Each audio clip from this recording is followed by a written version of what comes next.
Salut, c'est Clément. Alors dans cette vidéo, je vais te présenter une nouvelle étude de grille et ça va être le morceau Hungaria. Donc d'abord, je vais te jouer la grille à un coup et puis ensuite, je vais t'expliquer un petit peu comment je pense chaque accord de ce morceau en termes de gamme et en termes d'arpège. Donc voilà la grille, comment on peut la jouer. 1, 2, 1, 2, 3, 4.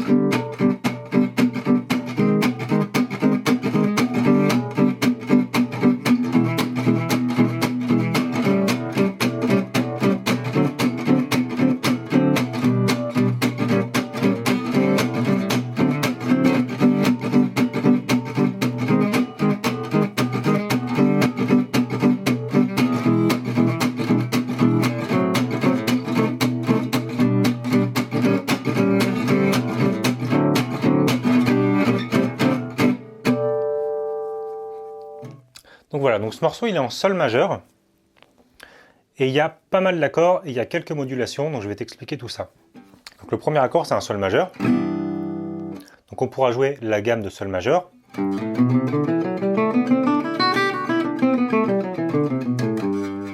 En termes d'arpège, on pourra jouer l'arpège de sol majeur classique. On pourra jouer l'arpège de sol majeur avec une sixte, une septième ou une neuvième. Donc sixième, septième, neuvième. Voilà, on pourra aussi penser la substitution diatonique. Donc on pourra jouer un arpège de mi mineur sur ce sol majeur. On pourra aussi penser un arpège de si mineur, donc toujours la substitution diatonique. Donc voilà pour le sol. Ensuite, on monte d'un demi-ton. On se retrouve avec un la bémol. Donc sur ce la bémol, il n'est pas du tout dans la tonalité de sol. En fait, c'est plus un effet. On joue sol, on joue la bémol, pour ensuite revenir vers le sol. Donc cet accord, il n'est pas dans un contexte où il y a d'autres accords autour qui justifient la tonalité de la bémol. Donc on pourra penser, pour faire le plus simplement possible, on pourra utiliser l'arpège de la bémol ou la gamme de la bémol majeure.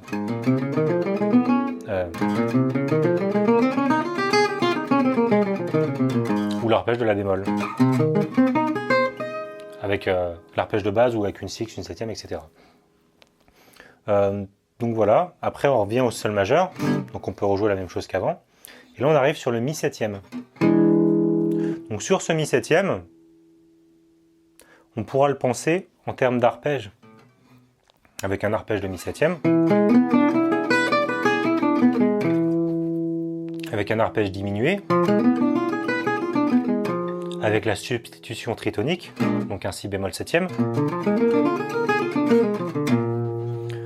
Voilà, on pourra aussi utiliser la gamme de la mineur harmonique.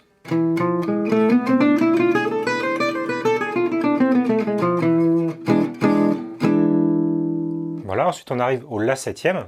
Donc cet accord, là en fait on a une descente de quinte.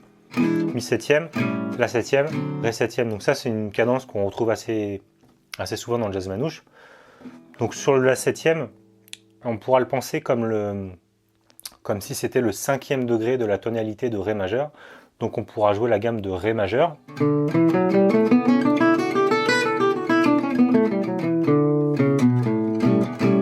En termes d'arpège, c'est un peu comme pour le mi 7, on pourra jouer l'arpège de la septième, l'arpège diminué, la substitution tritonique, donc un mi bémol septième.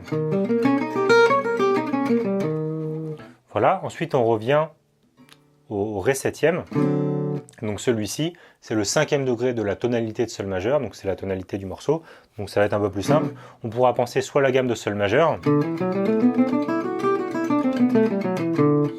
soit en termes d'arpège, c'est un peu comme pour les autres, soit l'arpège de ré septième, l'arpège diminué ou la substitution tritonique, qui est le la bémol 7.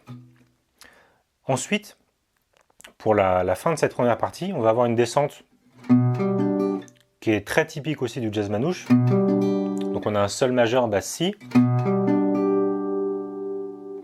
un si bémol diminué, et puis un 2-5-1 en sol majeur, donc la mineur et ré 7.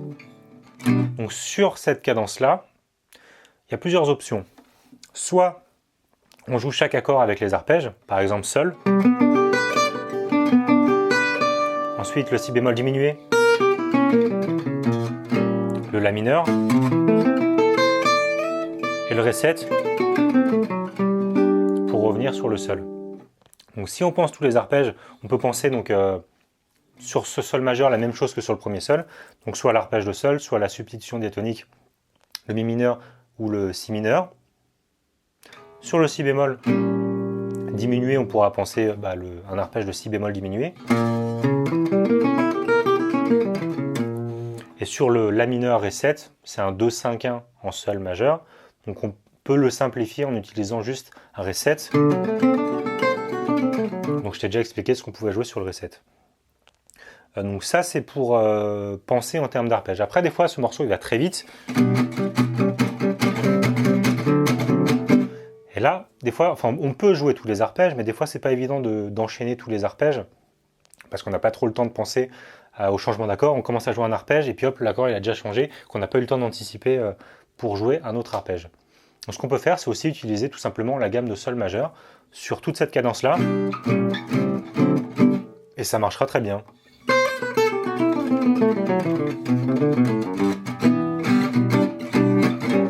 Enfin, ça vous pouvez essayer. Bon, c'est un peu de la triche parce qu'on va pas jouer les notes de chaque accord, mais quand ça va très vite, on peut penser à jouer sur la tonalité du morceau plutôt que d'improviser sur chaque accord individuellement. Donc ça c'est une petite astuce, quand il y a des accords comme ça qui passent vite avec des accords de passage comme ce Si bémol diminué, on peut tout simplement jouer la gamme du morceau, de la tonalité du morceau. Donc dans ce cas-là, on joue la gamme de Sol majeur.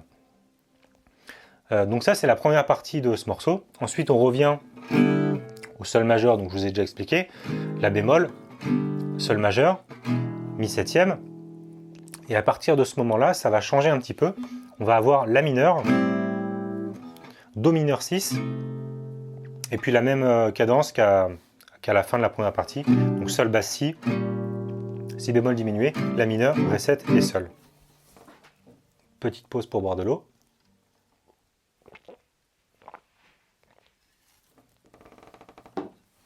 Donc, sur ce La mineur, on pourra le penser comme le deuxième degré de Sol majeur. Donc tout simplement avec un arpège de La mineur. On pourra penser en termes de gamme la gamme de Sol majeur.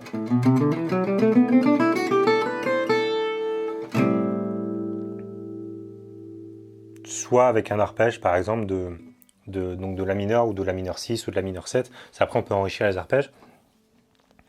Sur le Do mineur, donc cet accord, il ne fait pas partie de la tonalité de Sol majeur, parce qu'en Sol majeur, donc ça c'est le quatrième degré, le quatrième degré de Sol majeur, normalement, est majeur, c'est un Do majeur. Et là on a un Do mineur. Donc en fait cet accord, il ne fait pas partie de la tonalité de Sol majeur, mais c'est une cadence très courante en jazz manouche. On dit que c'est un quatrième degré mineur. Par exemple, vous avez sûrement déjà entendu des fins de morceaux qui font premier degré majeur, quatrième degré mineur, premier degré majeur. Par exemple, la fin de Nuage, ça fait...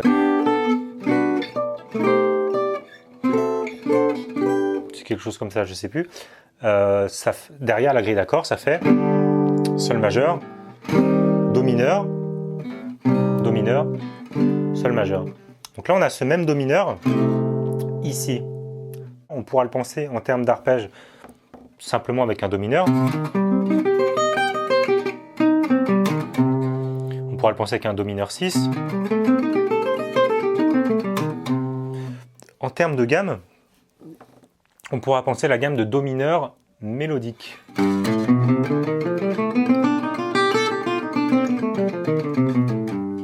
Donc après cette gamme, si vous ne l'avez pas vue, vous pouvez l'apprendre. Ou vous pouvez aussi tout simplement rester sur l'arpège, ça sonnera très bien. Et puis on revient ensuite sur le Sol. Donc après cette cadence-là, je vous l'ai déjà expliqué à la fin de la première partie. Enfin cette grille elle est en deux parties en fait, c'est comme s'il y avait A et A'. Et cette cadence-là c'est la même que celle à la fin du premier A. Donc on a La mineur, Do mineur, puis la même cadence du début, que le début. Donc voilà pour ce morceau. Donc globalement, il est en sol majeur. Il y a quelques petites modulations qui peuvent être un peu complexes. Et surtout, ce morceau, en général, il se joue assez vite. Donc c'est pour ça que c'est pas évident d'anticiper tous les changements d'accords quand le morceau il va vite. Mais voilà. Donc bah voilà, c'est tout pour cette étude de grille. Si ça vous a plu, pensez à mettre un petit pouce bleu juste en dessous si vous êtes sur YouTube. Vous pouvez télécharger la fiche PDF récapitulative sur le site internet. Donc si vous êtes sur le site Apprendre le jazz manouche, elle est en bas de la page. Et si vous êtes sur YouTube, vous pouvez cliquer dans la description. Vous avez un lien qui va vous amener vers le site où vous pourrez télécharger le PDF. Voilà, moi je vous dis à bientôt pour une prochaine vidéo. Cette vidéo t'a plu? Alors pense à mettre un petit pouce bleu juste en dessous, ça fait toujours plaisir. Tu peux aussi t'abonner à ma chaîne YouTube en cliquant sur le gros bouton rouge juste en dessous là. Et puis si tu veux recevoir 3 cours gratuits sur la guitare jazz manouche, avec des vidéos, des PDF et puis plein de choses vraiment super géniales. Dans le coin à droite là, c'est gratuit. Bon bah moi je te dis à bientôt pour une prochaine vidéo. Ciao!